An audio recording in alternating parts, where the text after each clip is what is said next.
não, viu? E você ter um hobby como uma fuga desse contexto todo que a gente vive, desse mundo tão acelerado, e a gente ser tão acelerado assim, a gente parar e falar, meu, o que eu gosto de fazer?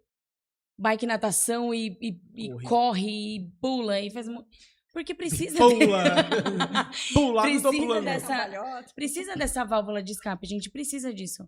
Porque se a gente viver de segunda a domingo da mesma forma, segunda começa a rotina, só que domingo você já tá pensando na segunda. Você tá aqui errando. Mas assim, Dani, testemunho, momento testemunho. Bora. A gente só pode falar daquilo que a gente vivenciou. Eu tô nessa pegada agora. Cara, eu tô vivendo um momento que eu vivi no passado e fiquei 21 anos da minha vida sem viver. Então, comendo, como se não houvesse amanhã, bebendo, Vivendo a como se vida não houvesse doidado. amanhã, álcool, como se não houvesse amanhã, e vamos que vamos. Então, assim, tudo tem um preço. Então, aí, eu tô falando do mental, literalmente. Pra quem, a grande maioria que tá aqui já me conhece, tá assistindo. Do ano passado pra esse ano eu mudei demais. E eu senti que eu mudei demais. Eu senti muito. Por quê? Cara, é o que a Dani falou. Tô nadando, pedalando, correndo o dia inteiro. Só que o que acontece nessa questão? Eu preciso ter os horários certos pra fazer as coisas. Entendeu? Agora eu tô tendo que ter rotina, uma coisa que eu nunca tive. Sim. Então eu tenho que acordar mais cedo pra conseguir trabalhar. Eu tenho que trabalhar até mais tarde. E eu tenho que fazer as atividades propostas. E eu sei que no final de semana eu não vou fazer churrasco. Eu vou ter que ir lá treinar. Então, sábado eu vou lá treinar a parte da manhã inteira. E aí a higiene do sono funciona muito bem comigo e tá funcionando. Eu já tive vários podcasts aqui onde que, Mar, 5 horas da tarde, você não pode mais tomar café. Sim. É proibido, não toma café. Really? Pô, você é louco. Vamos pegar um cafezinho ali agora no podcast. Mas tirava sarro. Agora? Não tô fazendo. Luz branca, você não pode ter luz branca depois, começa a colocar no seu quarto luz amarela, então não sei o quê. Isso eu não fiz, mas tá tudo apagado, né? Já, vamos pensar, melhorou muito a questão minha de sono, a questão de ficar roncando, a questão de nossa. Lígia, conta pra gente, abre seu microfone. Melhorei muito.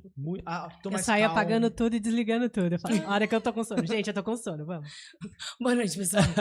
Não, mas assim, ó, tô mais eu calmo. Eu sou a higiene do sono deles. Tô conseguindo raciocinar melhor as coisas. Vivance nunca mais. Tô de boa, tô tranquilo. Tá mesmo. É o que o esporte... Então, a Cris falou super bonito aqui. E mas realmente isso o mesmo. que você falou. Mudei de vida. Então, pra quem tá ouvindo e quer mudar de vida, arruma um problema pra sua vida. Eu arrumei um pro meu. Um problema bom. Bom. E tá indo super bem. Isso. Eu tava muito ansioso o ano passado. Então... Tem um hobbies. Hobby. Mas tem que ter um hobby que você vai seguir também. Não adianta você começar a parar. Sim. Né? Perguntou, tá vendo, Simone? Na sua prática clínica, quais sinais de sofrimento emocional têm aparecido de forma mais recorrente e como o contexto social atual tem contribuído para esse adoecimento silencioso? Eu acho que uma coisa que a gente tem visto muito, né, Cris, é ansiedade. Acho que esse é o ponto alto, assim, do nosso dia a dia. E a gente teve um aumento, se a gente parar para pensar, né? Lá em 2017, a Organização Mundial de Saúde já dizia que nós, brasileiros, estávamos no ranking ali em primeiro lugar na ansiedade. Isso antes da pandemia. E aí, com o advento da pandemia, o quanto isso intensificou, né? A pandemia trouxe um sofrimento muito grande e ele permanece, né? Então, eu tenho relatos de pessoas, né, no atendimento, que até hoje ainda sofrem, né, os impactos da pandemia. Então, do luto, né, por perder pessoas, por não ter conseguido realizar um velório, né, era tudo, né, muito complicado, então não tinha velório, você não tinha tempo para se despedir, às vezes você deixava o seu ente querido lá e depois só tinha notícia, você não conseguia nem fazer contato com aquela pessoa, né, então... e a gente teve um aumento aí extremamente importante. Hoje, se a gente parar para pensar, dados, né, agora de 2025, vai dizer que mais de 1 bilhão de pessoas sofrem, né, têm sofrimento psíquico, e aí estão associados, né, maior prevalência, a ansiedade e a depressão. E esse número, assim, vem explodindo, e a pandemia, a gente pode dizer que foi um fator que realmente trouxe esse aumento significativo, né? Então, observar os sinais. Percebeu que você não está tendo mais vontade de fazer coisas que você fazia antes, que há uma insatisfação, você não se sente mais capaz, coisas que você fazia, que você identificava que você ia bem, agora você começa a não ter prazer naquilo, achar que não é capaz de realizar. Quando a gente também observa que a gente passa a se isolar mais, não quer participar mais de comemorações, às vezes até uma festa de família, não, quero ficar em casa, não estou com energia. E é muito comum a gente usar esse termo, não tenho energia.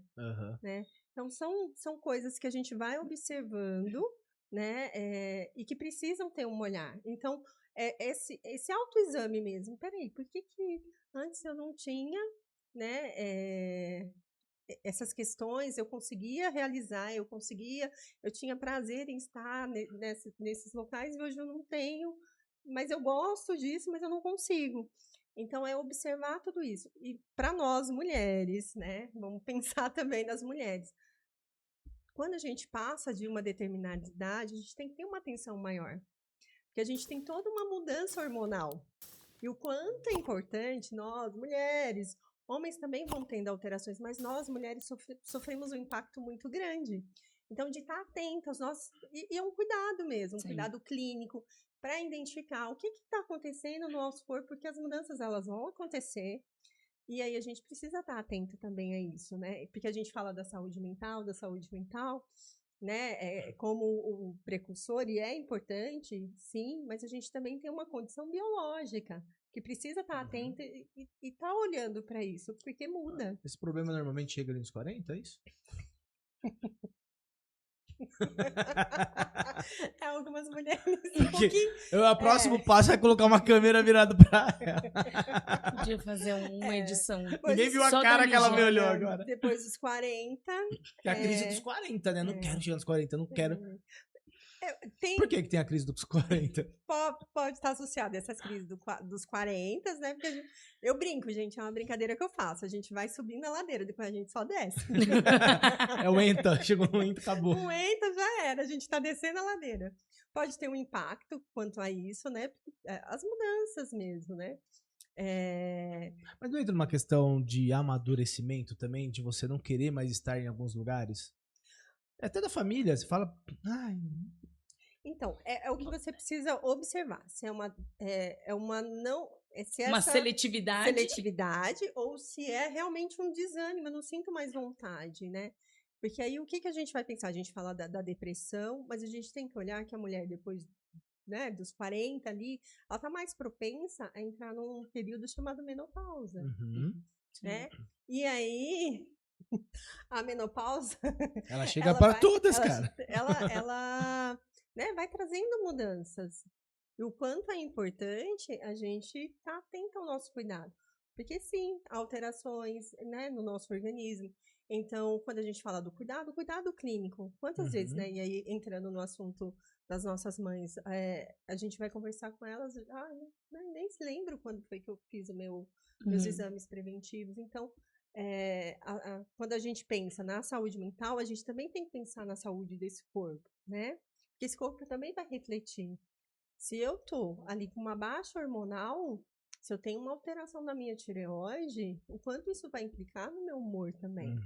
Então, a gente tem que estar atento. A gente é um ser biológico, com emoções. Então, o nosso corpo, as nossas emoções, elas têm que estar em harmonia. Né? Então, o quanto é importante a gente ter esse olhar integrado.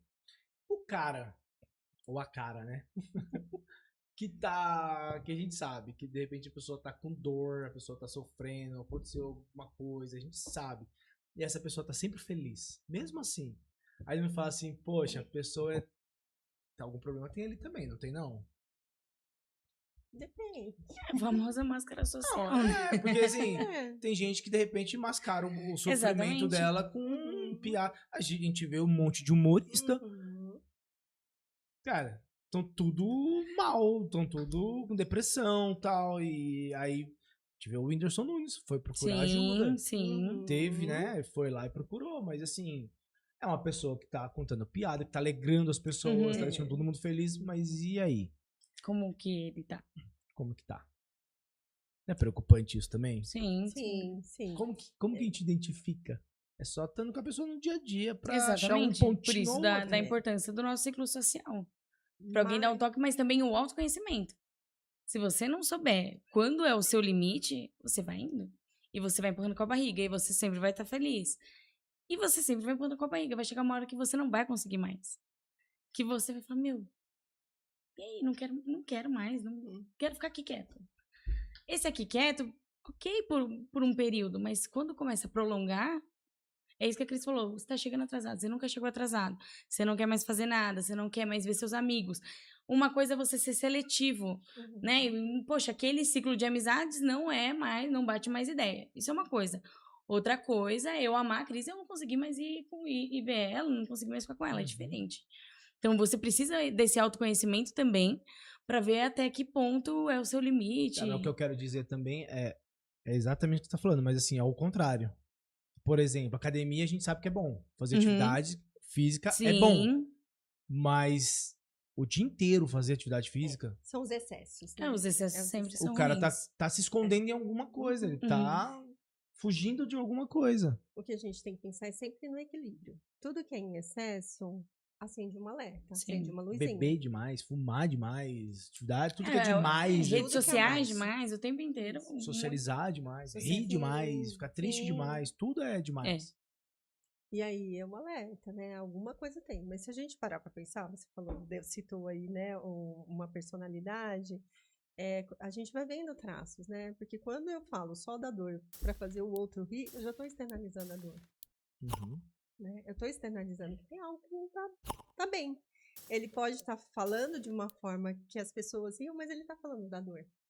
Né? E aí, se a gente está atento, você vai percebendo, olha, mas é um contexto sempre de sofrimento, né? De algo ruim que aconteceu, e aí todo mundo ri, mas aquela pessoa já está trazendo a dor dela o tempo todo, né? Que é o que, né, nesse caso, a gente via muito na fala, né? Dessa personalidade aí conhecida. Ele trazia sempre um contexto de dor, de sofrimento, né? De uma vida muito sofrida. E aí ele transforma essa dor numa piada, mas a dor ainda está ali, latente. Catarina.